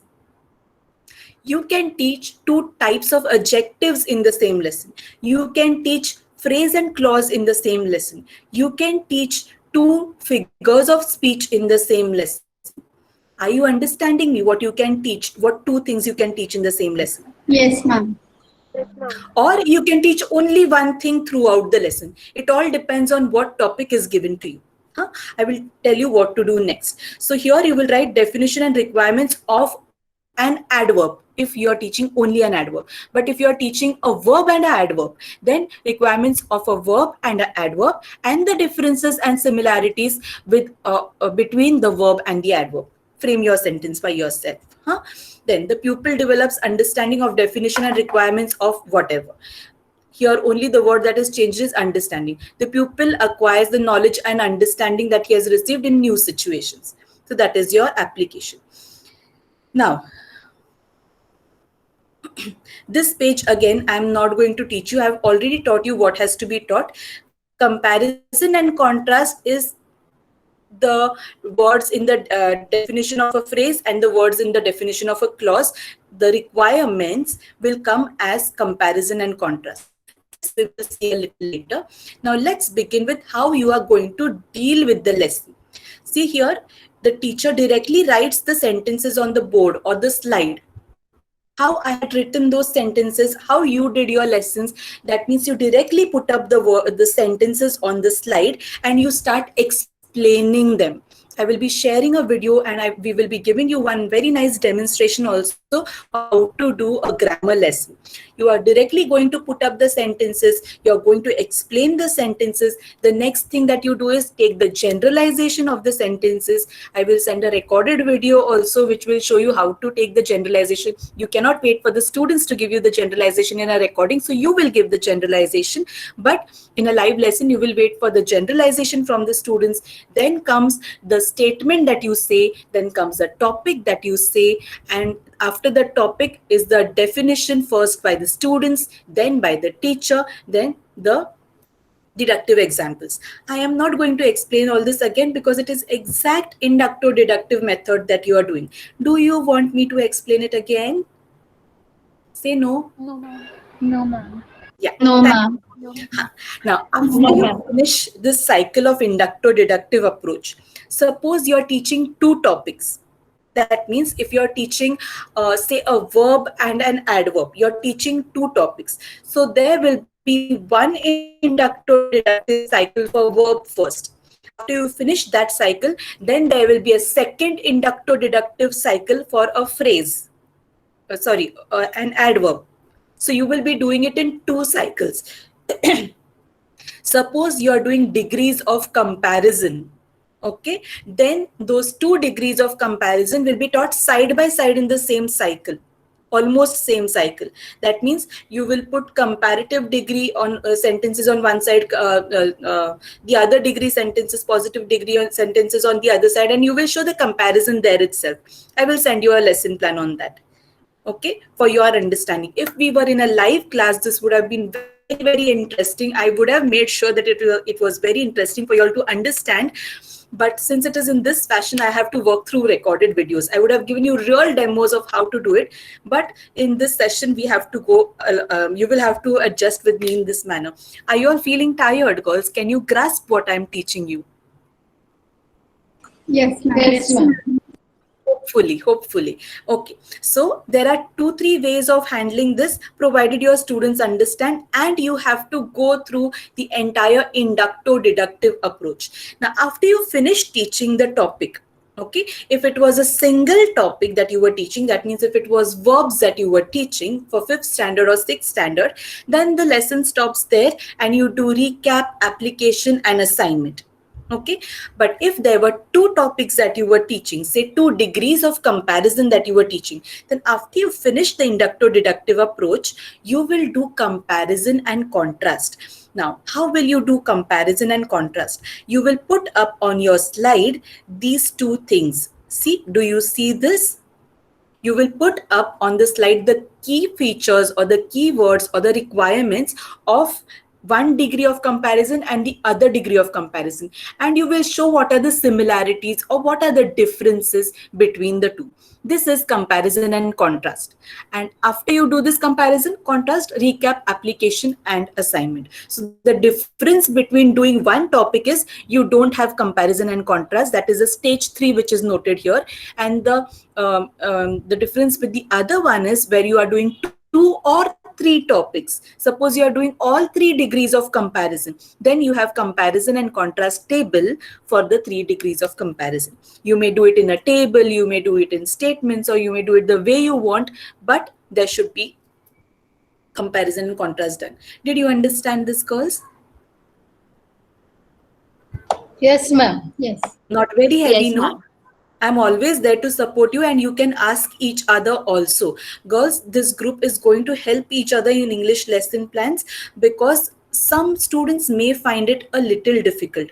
Once you understand how to write a lesson plan, then you can close your eyes and in dream also you will be able to write. But the first lesson plan would be a small challenge because you'll have to remember all these things to include. Okay, later it will become your left hand work. All right, chalo. Now let me show you this lesson plan written in grammar. Okay, this is an active passive lesson plan which I will be sharing with you. She has written it in stages, so you can divide it in stages. It is your wish. She must have taught one.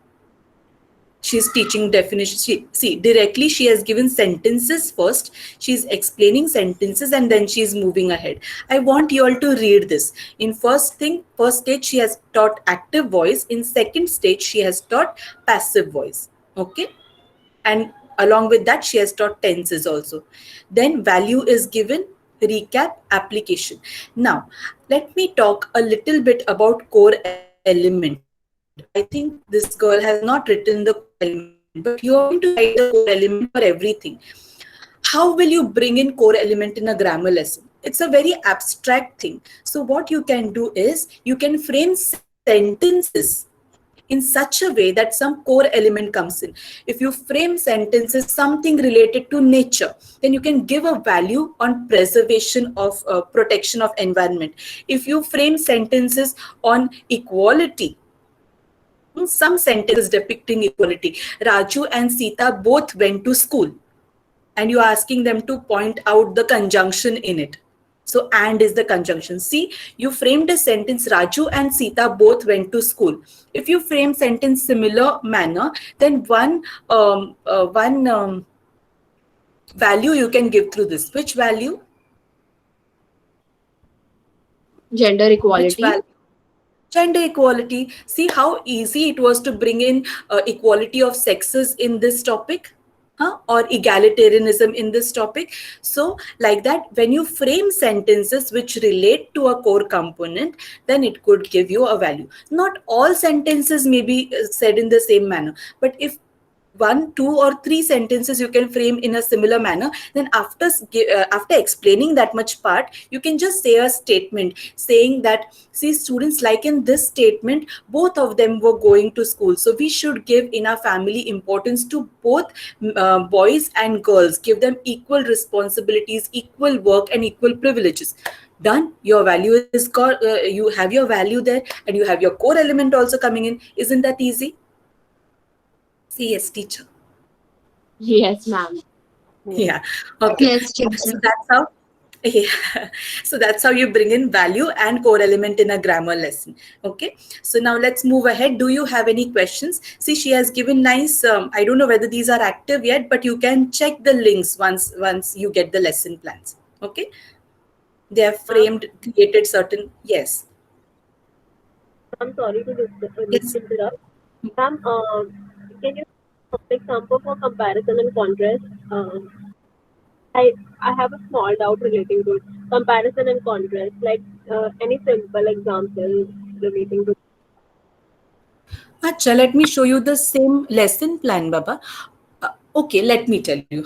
If I'm dealing with two tenses, suppose I'm teaching, I'm giving you a simple example because it would be easy for you. Suppose I'm dealing with present tense and past tense.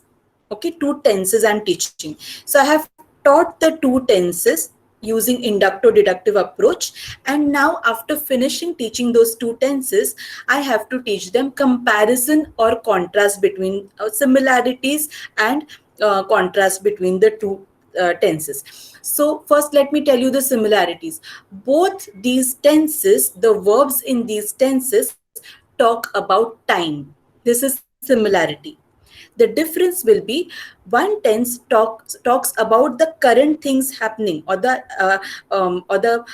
actions which are happening at present time, and the other tense, the past tense, talks about the actions which have happened in the past time. This is the difference. That's all that you have to do. Comparison and contrast is pointing out the similarities or the differences between the two topics. Did you understand? Yes, ma'am. Yes, ma'am. Yeah, it is as simple as that. You have already taught it. Now you're just teaching the difference or the similarity. Okay. Shall we move ahead? Yes, ma'am. I understand. In grammar, I'm also sending you direct speech, indirect, conversion from direct to indirect speech, difference between direct, indirect speech. This is Nicolette's lesson plan, which I'll be sending you. Okay, chalo. Let's move ahead. Now we have been left with only one topic, which is composition. This is not at all difficult. Everyone finds composition topics easy, but but teachers sometimes do not give us composition. So if we get, we will do it. Now these are the the details of the lesson. Now subject matter to be covered. This lesson plan is of a friendly letter. Okay, friendly letter is also known as, girls, what is friendly letter also known as? Formal letter. Very good. Informal Informal letter. Informal letter. Huh? Girls, let me ask you, did the content enrichment workshop help you in revising your concepts? Yes, ma'am. Yes, ma'am. Yes, ma'am. Yes, ma'am. So now that your concepts are revised, you might find many things that have come back to your memory. All right. Now, in a formal letter or in any composition lesson plan, your first objective is skill, because naturally you will be developing your skill of writing. So the pupil develops skill in oral and written expression using his knowledge of the definition and format of friendly letter. See how the objective is written here. In the same fashion, you have to write the objective. All these students, last year students, that is your SY students who have passed out now, have been given only these plans. Okay, these plans were given in the offline format, and following these plans, they have written their online lessons. So these lessons are your model lessons, and you will use the online lessons also as your model lessons to write your lesson plans. But if you want to refer to anything, you can always come back to these offline lesson plans, which I'll be sharing with you. Next is knowledge. Pupil acquires knowledge of definition and format of friendly letter, or of report writing, or of essay writing, or whatever the composition is. The lesson plans remains same for all composition lessons. You will just change the topic there. Pupil comprehends the definition and format of a friendly letter, of a report, or of whatever. So from these, what do you understand? That there is a definition of the composition lesson that you're doing, and there is a format of the composition lesson that you're doing. Understood these two things? There is a definition and a format for all the lessons in composition that you'll be doing. Next is introduction. So read up these introductions. You can frame your own introduction. Statement of aim. Today we shall study the definition and format of a friendly letter and shall write a letter to our friend describing whatever. Or today we shall study the definition and format of a report writing, or of a report and shall write a report and your topic. Okay. Or today we shall study the definition and format of writing a descriptive essay and shall write a descriptive essay on the topic that you are doing it. Did you understand this? These statements remain same for all composition lessons. Only thing, you will have to frame the statement as per your lesson. Any doubts about this, girls? No, ma'am. Hope you got that. If you have any doubts, you can write them down and ask me later.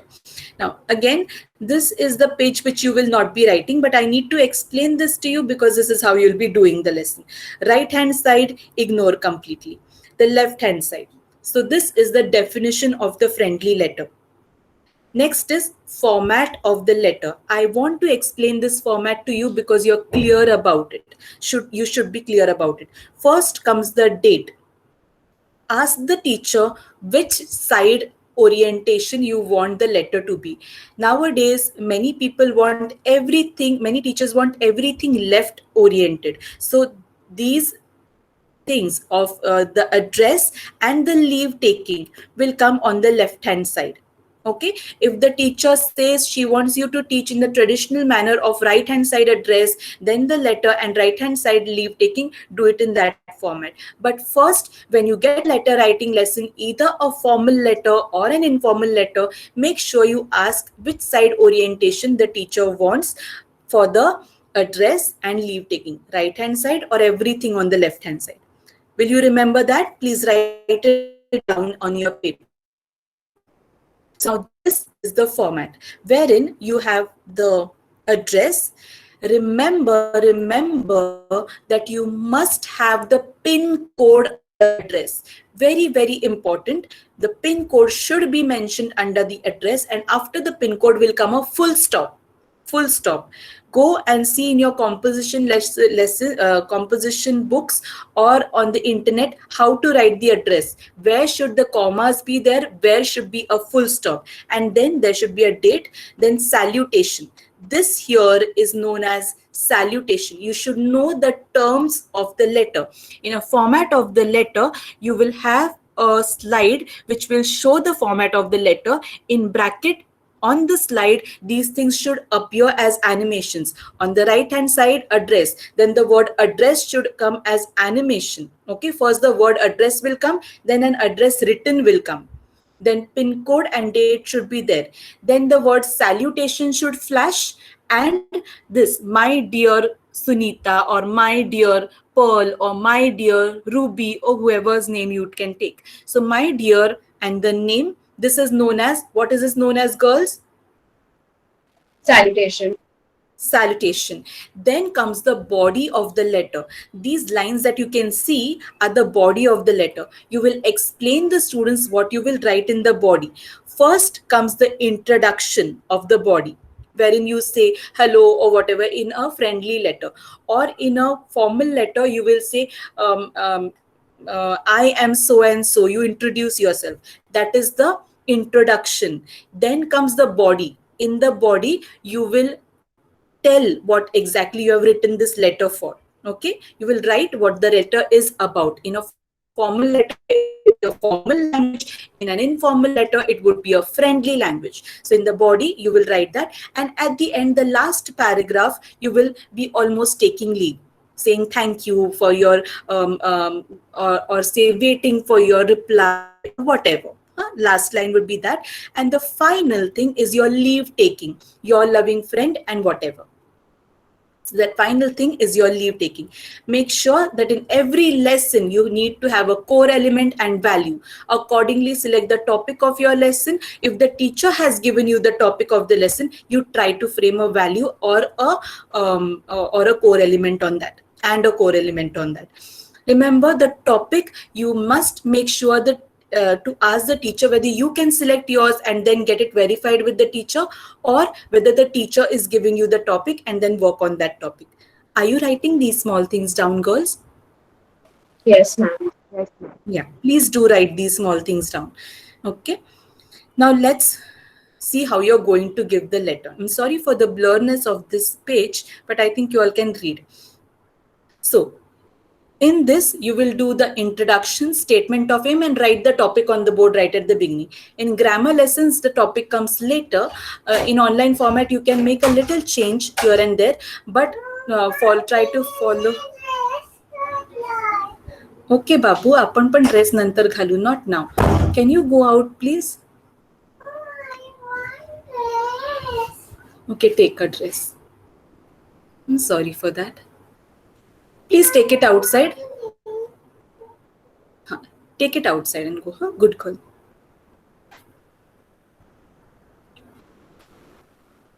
Please go outside. You cannot wear it here now. Go outside. Girls, 1 second, please. Come here. Climb up.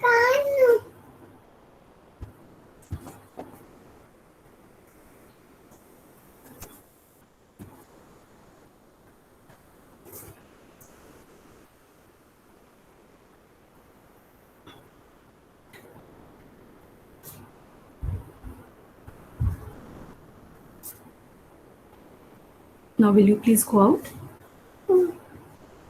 Go. Don't come in again. Bye-bye. Close the door. Okay, remind me where we were. Where were we? We were at the beginning of this lesson, right? Yes, ma'am. Am I there Yes, with ma'am. you? Just okay. Yes. Yeah. So, we directly begin by writing the topic on the board, and then you can read this. Okay, what I told you all in the formal letter, it is the exact way this moves ahead. Only thing, somewhere there must be a pin code mentioned. You will notice that in this letter, it is just explaining how to write the letter. Okay, and there must be the pin code mentioned somewhere here, and you will have to tell students, remember, you have to tell students the importance of a pin code. Do you know the importance of a pin code? Yes, ma'am. The location, exact Here, location. it gives you to pinpoint to the exact location where the address is. So that is importance of a pin code. See, here it is there, pin code, and writes the pin code. So you have to tell the students the importance of the pin code. Don't waste your time in asking the students, you tell the students, because there are so many other things to be done. Now, when you are explaining this letter, you will have to keep in mind one topic. Suppose you are inviting your friends for Christmas celebrations, or you're inviting your friend for Diwali celebration or any other celebration in a friendly letter. So throughout the letter, you will be focusing and talking about that. So in the body of the letter, you will say, hello dear, hello Sunita, our vacations have started, so I would love you to visit our place. We are planning to do so and so things. Hope to see you soon. I'm just saying it in short.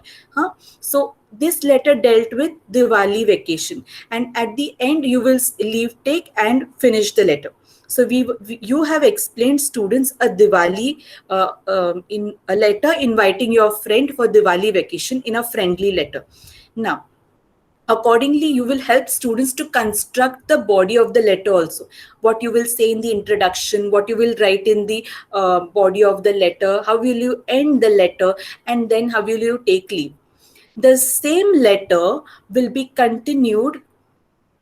The same letter will be continued for application. Okay, suppose you have dealt with a letter inviting your friend for Diwali vacation. You will ask the students for application to write or complete the letter, or write a letter to your friend inviting them to Diwali vacation. You will not ask them to write a different letter. So in a composition lesson, whichever topic you are writing here in the statement of aim, the same topic you will continue throughout the lesson. To teach the lesson, to build the lesson format, or to build the format of the letter, and for application, asking them to complete the letter or write the letter. Same topic. Am I very clear? In any composition lesson, you will, whether it be essay or dialogue writing or letter or report, you will keep to only one letter to deal with the letter in the lesson, and for application, ask them to complete the letter. Done? Did you understand? Yes, ma'am. Yeah. Now, for recap, what questions can you ask in a composition lesson? What is a friendly letter? That means you have taught the definition of the letter. See, when you read this, you will notice that at the beginning only you are teaching them the definition. See, put this together in your own words. Then now tell me what is a friendly letter. Unfolds the RBB with the definition. Now you cannot unfold the RBB, so you will show the slide with the definition. The same thing you will ask here. Then what are the different parts or the format of the letter or the format of the essay or the format of the report writing? Why is the pin code important? Questions like this will come in your recap. Other questions also you can frame. And application, you are asking them to write or complete the same letter. Write the letter if you're doing it in a recorded form, and complete the letter if you're doing it in a live format. The same letter will be completed in assignment. So here in application, you will ask them to write the letter, and assignment, you will ask them to complete the letter. In application, you will ask them to write the essay. That means they will begin writing the essay, and assignment, they will complete the essay. When in live class, if you are asking them to write the essay, when they start writing the essay, you will wait. In live class, you will wait. Give them 2 minutes to write the essay. And then after 2 minutes, you will ask, in live class, you will ask the students to read at least the first 2-3 lines that they have written.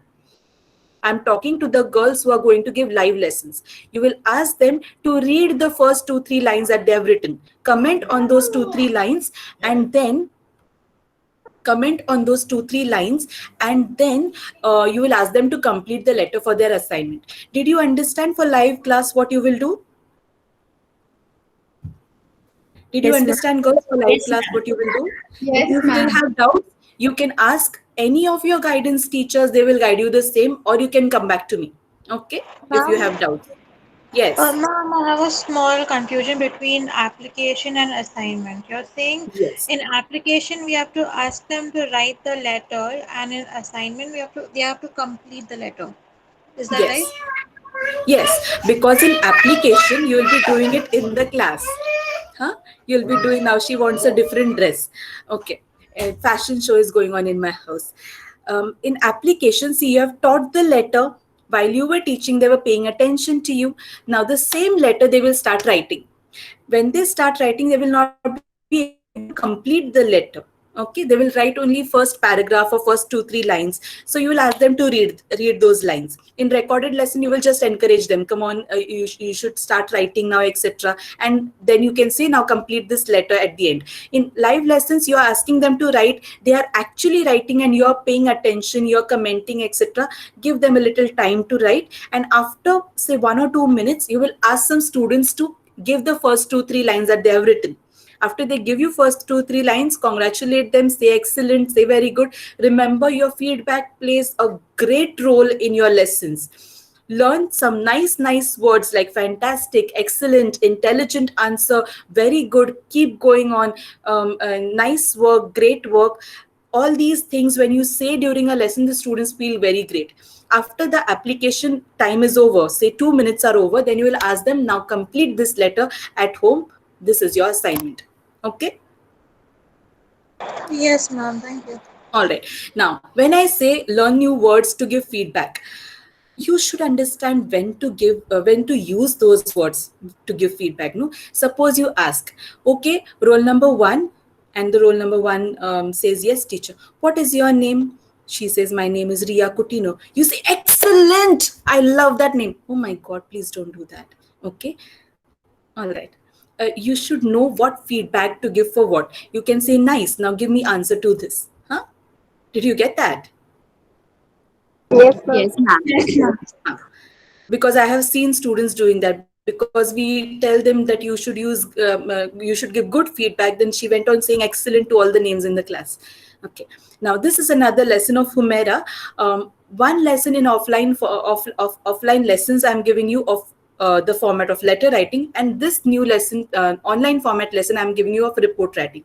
Note here also she has written subject matter to be covered, broad objectives. First objective should be skill. She has forgotten to write that. Then the beginning statement. There is no set induction, but for report writing there is set induction. So she has given the beginning statement. Aim she has written very long, but you can write that one sentence also, or you can frame a aim like this. Things have changed in online format. Then comes a set induction, then the statement of aim, the value she has used. Then stage 1, she has written the definition. Stage 2, she has written requirements of a report. Now, where to look for requirements? You will get requirements in grammar or composition books. Okay.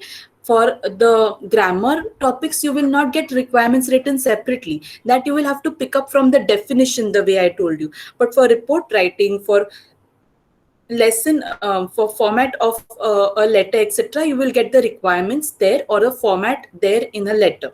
Okay, the requirements are written here, the format is given. These things are very important: definition, requirements, and format.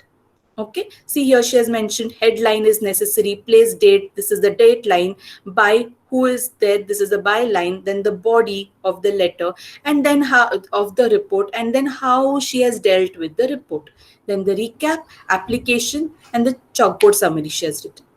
Is that clear for you all? Afterwards, no, I will come down. Okay, is this clear, girls? I will stop screen sharing now. Do you have any doubts? You can put your cameras on, please. Have you understood as much as possible? Huh? Now, Yes, these are ma'am. 4 different lesson plans which I have taught you. It is difficult to digest all at once. Even if you say, yes, ma'am, I know how difficult it is. But I hope you have understood most of it. Do you have any questions? If you do not have, let me stop recording and then I can talk with you. Ma'am, I have one doubt. Yes.